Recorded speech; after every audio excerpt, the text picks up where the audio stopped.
I'm Anna, and we're here at the Maker Faire at the Henry Ford Museum in Dearborn, Michigan.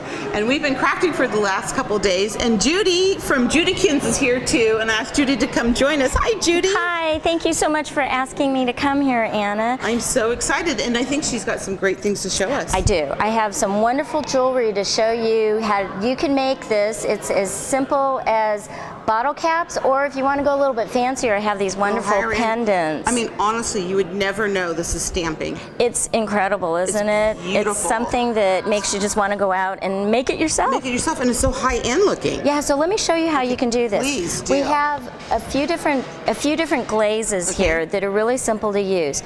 The first one that I have is diamond glaze, and diamond glaze is wonderful because it's both a glaze and a glue. Okay. So the first thing that we have to do is we got to figure out what we're going to put in the pendant.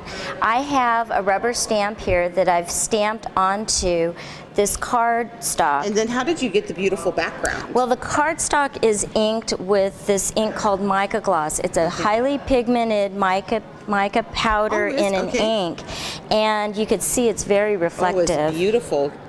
Isn't that fun? That. Oh, it's just beautiful. So I used some permanent ink, and I stamped the image right onto the card. I'll just do that really quick. And this is one here. of Judikin's images. It's called the calligraphic swirl. Calligraphic swirl. I love that. And now one of the things is, how do I get such a big image in this little pendant here? It's a little box. So what I did was I took a scratch piece of paper and I traced around the pendant, and then you could see I cut it out. And I actually cut it out a little bit smaller than the outside tracing because we want it to fit in the pendant.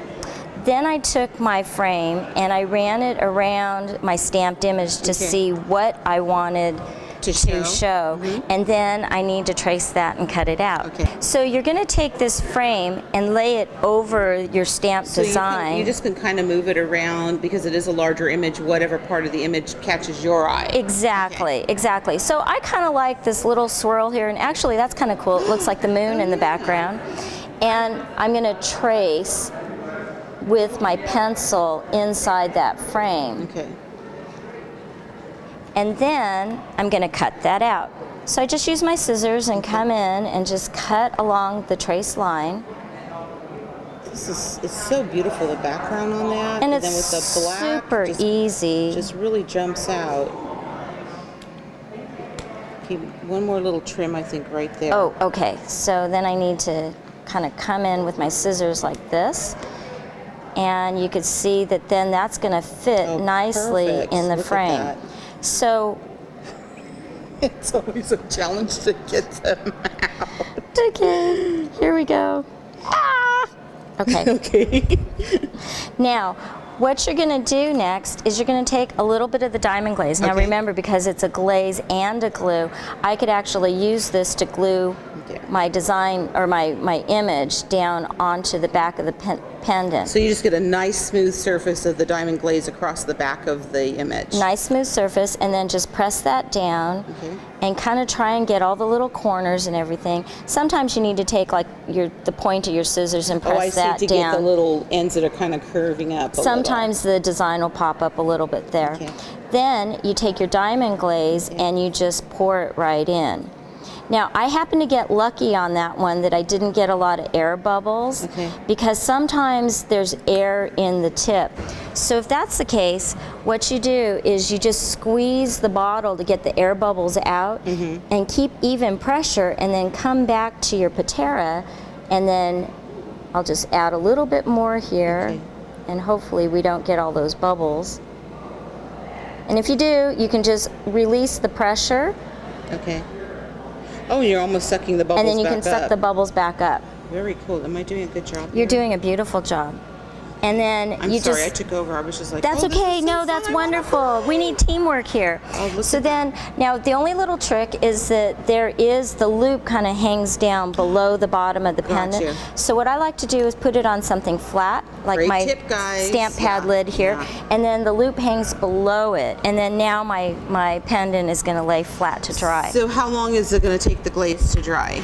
This amount of glaze is going to take about maybe an hour to dry to the touch. Okay. But before you actually wear it, I would let it sit overnight. Now, could I add another layer if I wanted to, or is just one layer enough? Absolutely. You can add another layer on top of that, Okay. but I wouldn't go more than 1/8 of an inch thick on all the total layers, because sometimes what happens is the diamond glaze actually traps the moisture and it will cloud a little bit.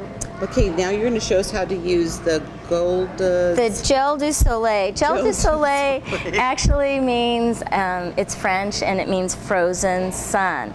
Oh, and really? we call it that because this is a clear liquid that is like the diamond glaze, but what's great about it is it's UV curing. So you just need the sun to cure it. So you just squeeze this out like this. Okay. And I have as much time in the world to work with this right now because we don't have any violet light here in the museum. But once I walk this out into the sun is going to cure that in about 15 minutes to a half an hour, depending on the intensity of the sun. Wow, so you can just go sit this out in your backyard or on your deck or wherever the sun is hitting. Exactly. And it's done like in 15 or 20 minutes. Right, right. That's like so exciting. And the beauty of this is that you can actually create, well, the pendant that you have on here, see how it's got a little bit of a doming to it? Yes. And that was because the Gel du Soleil is pretty viscous and it holds a shape, and so you can allow it to dome. And the nice thing about it is you can also layer it. So I am always the queen of, I've got to see if it's ready, and I've stuck my finger in it one too many times. And you've got this nice big fingerprint right in the middle of your piece, but if you put another layer of the Gel du Soleil on, it will just kind of it melt evens it out. You can't even see that your fingerprint is there. Oh, that is really cool. So, I can't wait to get my hands on this because you got my wheels turning. Oh, it's wonderful. Now the only thing is that you do need the sun, and in the event that you don't have sun, you can use an ultraviolet light. We do have a little lamp that you can use, but any kind of ultraviolet light will work well for this. Oh, this is great. And you have one more little special thing to show us. Yes, and the other thing that we have, now this is a perfect project for kids. It's the same kind of jewelry that we've been doing, but this uses a bottle cap. Now, you can find bottle caps that come without the liner in it, or you can steal Dad's soda pop bottle. You know, if Dad's drinking a soda out of a can, you can borrow his the bottle caps from that. And what we do with that is we have a product called flux enameling resin. And the flux enameling resin is a powder that melts in a regular toaster oven. No way. Yeah, it's super easy. So cool. So what we're going to do is we're going to punch out our skull here, because skulls were really hot at the Maker Faire this weekend. I'm going to have you punch that out while I pull my hot plate in here. Just be careful because this is hot. Oh, I could feel it already. Okay, so I have my little And skull head. what we're going to do is this is the hardest part, is peeling off the backing. Now you could use a sticker, you can use glue, you can use double-sided tape, whatever you want to get the design stuck to the bottom of the bottle cap. Okay, now what you're going to do is you just set this. If you're working in a toaster oven, you just put all of your bottle caps on a cookie sheet and then pop it in the oven. It's super easy. And would you even need to put foil down, or you just fine right on the cookie sheet? You can, if you have one of those silicone cooking sheets, you don't need anything. But I like to keep my craft supplies away from my cooking, so I usually put a little layer of foil down. Little sprinkles on your There you go. Little flux on the cupcakes. Now, for our purposes, you need 250 degrees. So for our purposes here, I've got this in an electric skillet, and then you squeeze out the powder. Oh, that is so cool. And you just want to put an even amount of it. So you went up pretty high on the bottle cap with that. And then this is just going to take about 2 minutes to melt. And it's just going to melt. And it's just going to melt. That is really cool. Now that it's kind of finished melting, what I do is I just use a pair of pliers here to hang on to this so I don't burn myself. And then I just set it off to the side to cool off. And it's really only going to take a minute or two for it to cool off. And so if you had it in the toaster and you just open up the toaster oven, and you could have the whole bunch of these guys, or even if you were doing it like that too, exactly. right? If you had it on your cookie sheet, you just pull the whole cookie sheet out Okay. and just let it sit and cool off. Okay. And it really takes just a few minutes. You can kind of touch the top of it and feel it to see whether or not it's Oh yeah, it's almost cool. Yeah, it's almost cool. perfect. Already. And then what I do is I punch a hole right in the top of the bottle cap like I have here. Okay. I know that's a little hard to see. And I attach a jump ring. Okay. And then attach that onto Cording and make the a great little cording. bracelet. Isn't that fun? Bracelet, This is necklace. really fun. This is great for kids, adults. Oh, there's just really a lot of fun. Oh, absolutely, absolutely. And, Judi, all these supplies are available on your website. They are. They're available at www.judikins.com.